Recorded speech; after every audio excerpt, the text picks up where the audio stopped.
Hello everyone, welcome to Judicial Wings, the knowledge of judiciary, executive and legislation. So guys, काफी लोगों की all India बार examination AIBE 18 के लिए request आ रही थी। ये एग्जाम 29 अक्टूबर को होने वाला है, 29 अक्टूबर 2023। तो आइए डिटेल में जानते हैं इस एग्जाम के बारे में भी, और इसके लिए एक शॉर्ट स्ट्रेटेजी भी हम लेके आए हैं कि कैसे इस एग्जाम के लिए हम प्रिपेयर कर सकते हैं। अभी लगभग 1 महीना हमारे पास वक्त है, तो I think 1 month is sufficient time for this examination. So for those who don't know, this exam is a certification exam and it is a post enrollment examination. मतलब आपका प्रोविजनल एनरोलमेंट होने के बाद, प्रोविजनल एनरोलमेंट होने के 2 साल के अंदर अंदर आपको ये एग्जाम देना पड़ता है। You must note this point कि आपका जो प्रोविजनल एनरोलमेंट हो जाएगा उसके 2 साल के अंदर आपको AIBE देना है। इसका कोई भी एज लिमिट नहीं है, आप ये एग्जाम क्वालिफाई होने तक ये एग्जाम दे सकते हैं बेशक, लेकिन आपका जो सीनियोरिटी रहेगा that will be counted from the date of your enrolment itself and not from the date of qualifying this exam. तो ये एग्जाम क्वालिफाई करने पर आपको सर्टिफिकेट ऑफ प्रैक्टिस दिया जाता है। So this exam is basically to test the basic level knowledge of the law graduates and this is a very easy examination. काफी qualifying nature का होता है।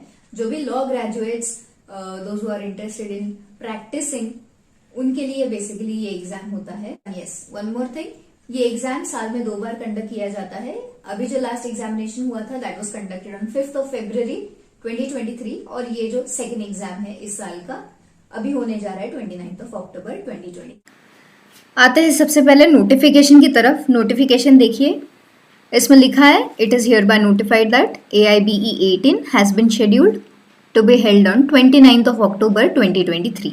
ओके, इम्पॉर्टेंट डेट्स, ये नोटिफिकेशन आया है August 16, ऑनलाइन रजिस्ट्रेशन तब से शुरू हुआ है। Last date to fill this form is September 30th 2023 and the examination date is October 29, 2023। एक नोट यहाँ पे लिखा है, to qualify this examination minimum percentage require is 45% for general and OBC, और जिसका कैटेगरी, जो भी लोग कैटेगरी में आते हैं उनके लिए 40% का यहाँ पे इन्होंने क्राइटेरिया दिया है। So this is to be noted. Okay, अब चलते हैं सिलेबस की तरफ। Sorry, you can find the syllabus here. देखिए, काफ़ी सारे subject I think total 19 subjects यहाँ पे दिए हैं। साथ ही साथ इन्होंने वेटेज भी दे दिया है कि कितने क्वेश्चंस आएंगे हर सब्जेक्ट पर। तो अभी इसको 1 महीने में पढ़ना कैसे है। Firstly let me tell you, this is an open book test. Open book test है तो आप क्या रेफरेंस बुक्स या फिर नोट्स लेके जा सकते हैं? बिल्कुल नहीं, आपको सिर्फ और सिर्फ बैरैक्स लेके जाने हैं। और ऐसा भी नहीं कि बैरैक में आपने नोटिंग कर रखी है या फिर बैरैक में आपने कुछ MCQs या ऐसा कुछ नोट्स बना के लेके जा रहे हैं, तो ऐसा बिल्कुल नहीं चलेगा। आपको सिर्फ और सिर्फ बैरैक्स ही लेके जाने हैं। अभी देखिए, कॉन्स्टिट्यूशनल लॉ पे 10 मार्क्स के क्वेश्चन आने वाले हैं। IPC is 8, CRPC 10, CPC 10।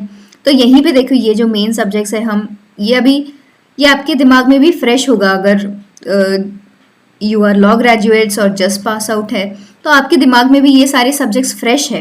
Evidence act, even ADR ये 4 मार्क्स का है, फैमिली लॉ 8 मार्क्स का है, PIL is 4 marks again, administration law 3 marks. तो आई बिलीव कि ये सारे सब्जेक्ट्स भी आपके दिमाग में फ्रेश होने चाहिए अब तक। एंड फॉर नाउ देखिए, हम सारे तो अभी पढ़ नहीं सकते और सारे के सारे सब्जेक्ट्स अभी 1 month में कवर करना पॉसिबल भी नहीं है।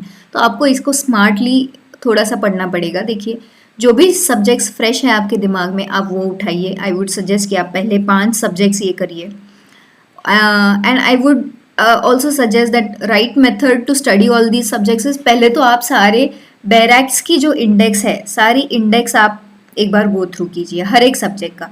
Not just these 5 subjects but all subjects का आप एक बार इंडेक्स गो थ्रू कीजिए कि आपको एटलीस्ट आइडिया हो कि क्या चीज़ कहाँ पे है। कोई चीज़ अगर पूछी गई एग्जाम में तो आपको ये पता होना चाहिए, स्ट्राइक होना चाहिए कि हाँ ये इस सेक्शन में है, या फिर ये बात इस सब्जेक्ट से रिलेटेड है, इस टॉपिक से रिलेटेड है, इस चैप्टर।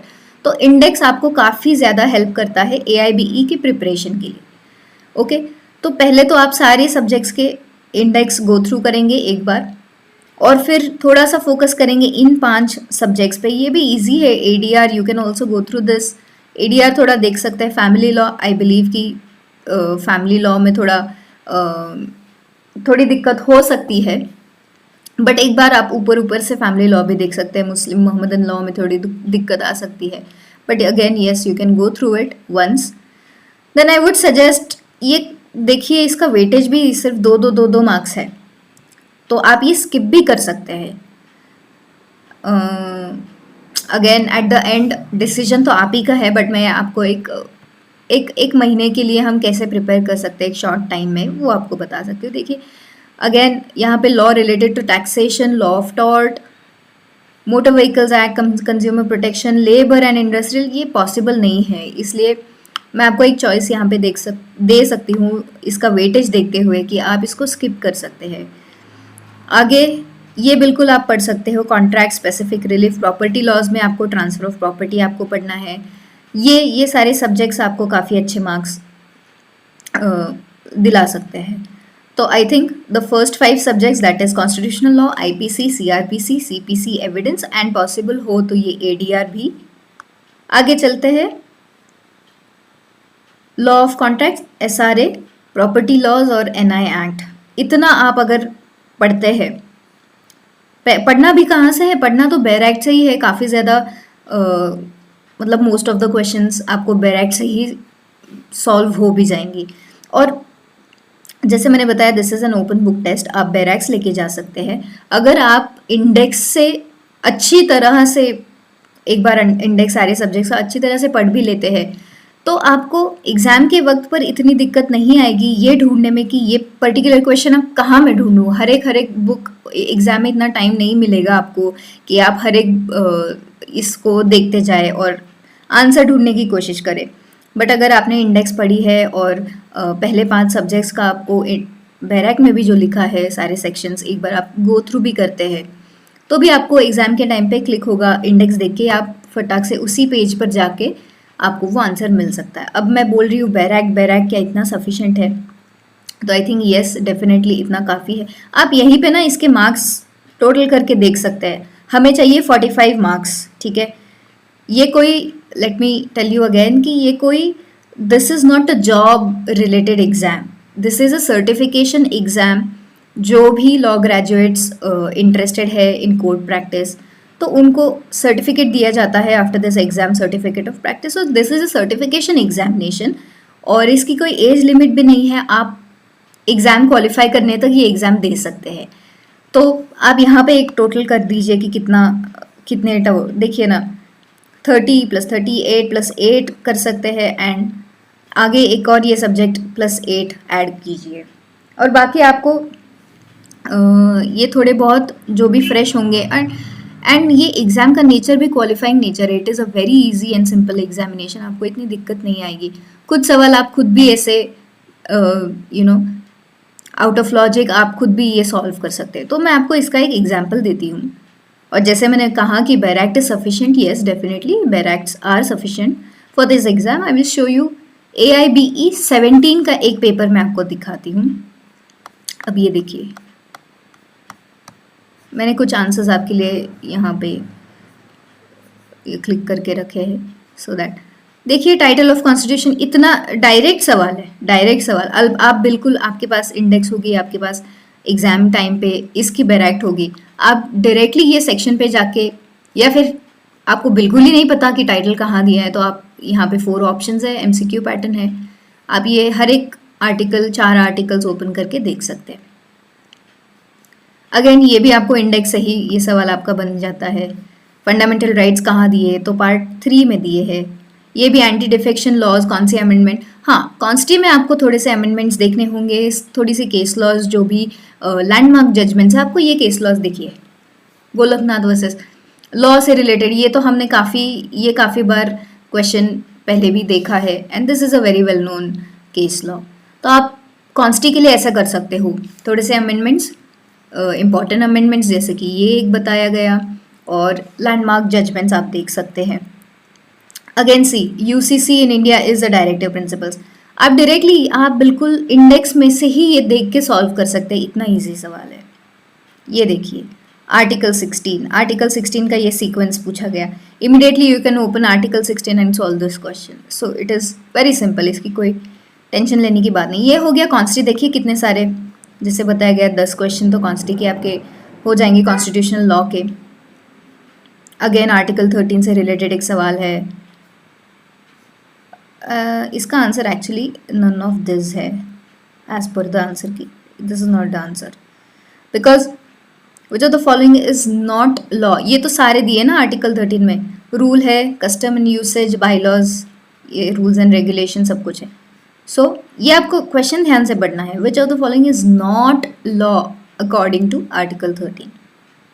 क्वेश्चन भी एग्जाम में 2 बार पढ़िए, आराम से पढ़िए, घाई गड़बड़ ना करे, सो दैट आप सिली मिस्टेक्स से बच जाए. आगे देखिए, union list, concurrent list, state list, again very simple schedule 7 में ऐसे है. आगे और देखते हैं अलग सब्जेक्ट के. Plea bargaining, CRPC are not applicable. ये देखिए 14 ईयर्स, ये भी आपको बैरेक्ट से ही सॉल्व हो जाता है. एक केस लॉ है और आगे कुछ और सब्जेक्ट के. तो आपको एक अंदाज़ा, अगर आपको ये प्रीवियस ईयर क्वेश्चन पेपर्स भी चाहिए हो तो आप मुझे कमेंट करके बता सकते हैं. हम ये क्वेश्चन पेपर्स का भी आपको कर देंगे, प्रोवाइड कर देंगे. सो आई होप आपको एक आइडिया आ गई होगी कि what I am trying to tell you कि how bare acts are important and how bare acts are sufficient also for this examination. बस आप बैरैक के इंडेक्स से अच्छे तरह से एक बार गो थ्रू करिए हर एक सब्जेक्ट का, और फिर जो इम्पोर्टेंट सेक्शंस है पुराने प्रीवियस ईयर क्वेश्चन से आप एक आइडिया ले सकते हो कि बैरैक के कोई भी सब्जेक्ट के बैरैक के किस सेक्शन में से या फिर किस पार्ट या चैप्टर में से क्वेश्चंस पूछे जाते हैं. आप एक शॉर्ट एनालिसिस भी कर सकते हैं. तो आई थिंक आपके सारे और भी इससे रिलेटेड आपके कोई सवाल होंगे तो आप मुझे कमेंट करके पूछ सकते हैं. पेपर्स के बारे में, papers previous year question papers अगर चाहिए हो तो आप वो भी हमें बता सकते हैं. This is a very simple examination. I wish you all the best for this. Thank you.